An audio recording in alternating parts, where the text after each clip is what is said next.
طبعا كده احنا حطينا البهارات، تعالوا بقى نطحنها مع بعض.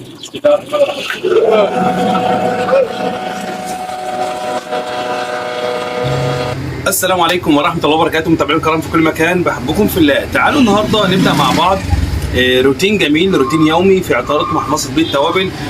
وهنحوج مع بعض كام تحويجه كده، اولها منها السبع بهارات. ممكن نعمل مع بعض بهار الفراخ او الكفته. تعالوا بينا نحوج اول حاجه السبع بهارات، ونقول لكم الروتين بتاعنا عامل ازاي في المحل. اول حاجه انا فتحت طبعا وشغلنا بكور ورشينا ميه واستعنا بالله. بعد كده كده بص النواقص عندي لقيت النواقص اللي هو ال 11 بهار هو اللي ناقص النهارده، فهبدا احوجه معاكم ونجيب المكونات بتاعته. وما تنسوش بقى بالله عليكم تدعمونا بلايك وتعملوا سبسكرايب للقناه وصلوا على سيدنا النبي صلى الله عليه وسلم، ودعما عشان نستمر ان شاء الله على القناه. وهسيب لكم لينك صفحتنا على الفيسبوك، ويلا بينا عشان ما اطولش عليكم. اول حاجه طبعا هنبدا نظبط المقادير هنا، بعد كده هنروح على المطحنه الكبيره هقول لكم هنعمل ايه.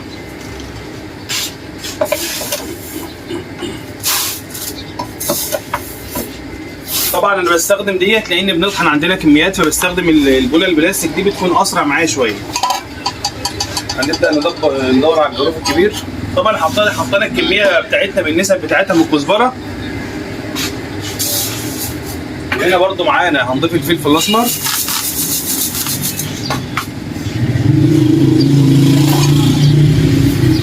وهنا طبعا كنت انا محدد كميه كمون معينه.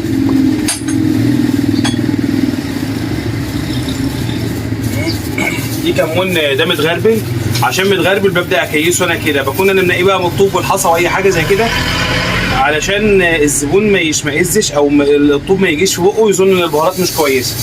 الاغلب مشاكل اللي هي بتكون في الكمون، ما عدا ذلك كله متغربل عندي.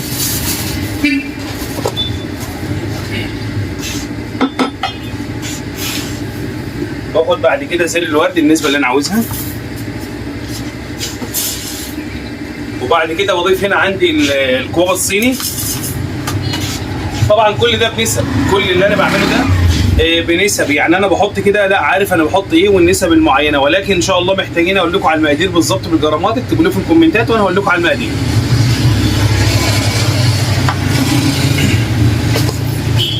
هبدا اخد الكميه اللي انا محتاجها من القرفه.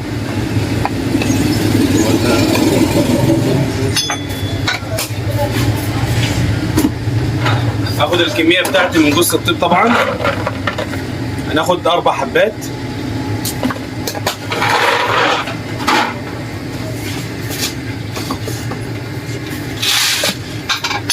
الكميه بتاعتنا من القرنفل.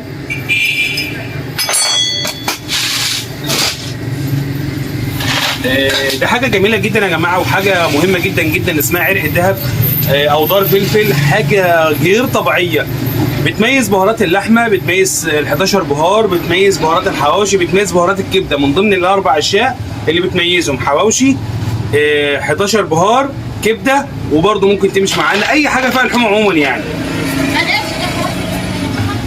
حطينا المقادير بتاعتنا.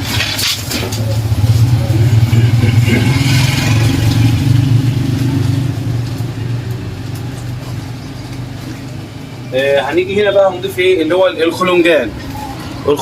اضفنا الخلنجان. تمام. في حاجه معلش انا بضيفها ما بحبش حد يشوفها بس اقول لكم عليها. بضيف السمسم. شوف يا حبيبي، السمسم بيديني طعم جميل، بيديني ريحه جميله للبهار ذات نفسه. يعني من ضمن مميزات التحويجه بتاعتنا عادي مفيش مشكله ان اقول للناس من دعا الى خيري كان لهم بالاجر مثل اجور من تبعه ولا ينقض ذلك من اجورهم شيئا. تمام. حبيب قلبي يا سحر، صباح الفل حبيبي. فانا بضيف السمسم على التحويج.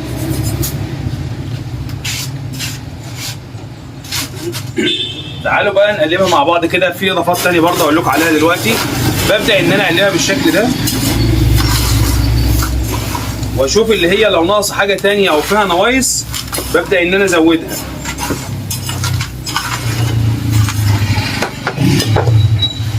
اكتشفت ان هي ناقصه حاجه، فهنيجي نزود ايه؟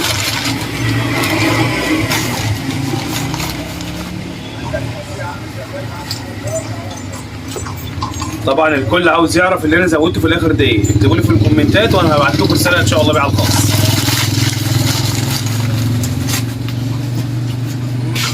طبعا باجي هنا بضيف برضو ايه جنزبيل.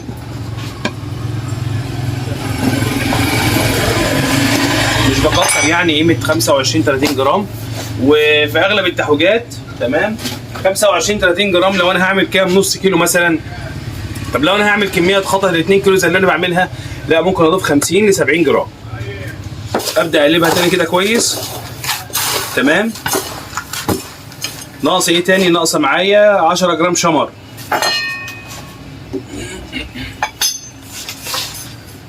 عشرة جرام شمر.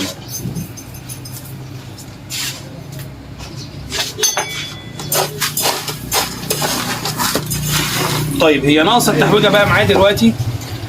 ان شاء الله هطلع دلوقتي نطحنها مع بعض ونشوف شكلها بعد الطحين وقبل الطحين ان شاء الله، ولكن لسه هضيف عليها مكونات. هضيف عليها اللي هو ورق اللورا، وهضيف عليها الشطه على حسب الرغبه والطلب، وهضيف عليها الزعتر اللي هو الزعتر السوري او الزعتر التركي. زعتر بري ممنوع خالص معانا في التحويجه، وننتبه جدا لو رحنا لاي عطار ممنوع منعا باتا ان احنا نجيب الزعتر اللي هو الزعتر البري. ده احنا بنستخدمه للعلاج بس، فقط لا اكتر ولا اقل. يلا بينا نروح نكمل النواص بتاعتنا ونروح على المطحنه ونرجع لكم تاني.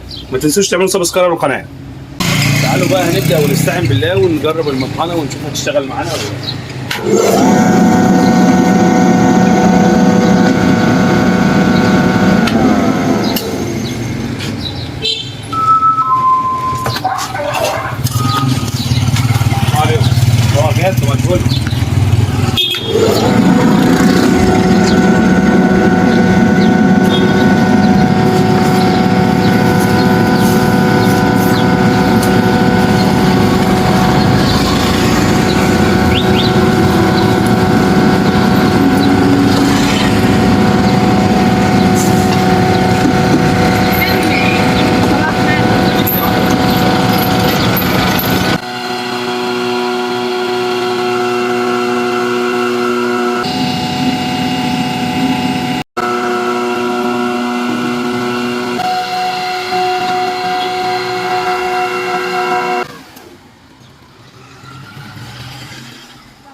في كل مكان. تعالوا بقى نوريكم مع بعض نتيجه الطحين بتاعتنا. تمام هنبدا نفضيها في نرجع للكده بتاعنا تاني.